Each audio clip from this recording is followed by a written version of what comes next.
জিকট্টার ভাংলালা bridge ডুবে যাওয়ায় কয়েক কিলোমিটার ঘুরপথে যেতে হবে এলাকার মানুষকে।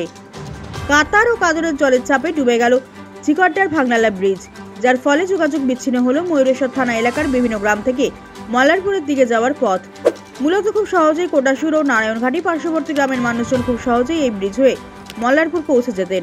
তবে 3 দিন ধরে টানা বৃষ্টিপাতের পর সোমবার মধ্যরাতে জিকট্টার কাছে কাতার ও কাদরের জল বেড়ে যাওয়ার কারণে ডুবে গেল জিকট্টার ভাংলালা ব্রিজ। ঠিক একইভাবে ডুবেছে পার্শ্ববর্তী একাধিক চাষের জমি, যার ফলে সমস্যায় পড়েছে ওই এলাকার মানুষজন সহ পার্শ্ববর্তী গ্রামের মানুষজন। মঙ্গলবার সকাল 9:20 নাগাদ বৃষ্টি ডুবে যাওয়ায় চিত্র ধরা পড়ল নিউজের ক্যামেরায়। মূলত এই বৃষ্টি জলে ডুবে যাওয়ার কারণে কেশরনগর, সোজ, পারকাটা, মহুরাপুর, বান্ধোয়া, মিরপুর এলাকাবাসীর একরকম যোগাযোগ বিচ্ছিন্ন হয়ে গেল।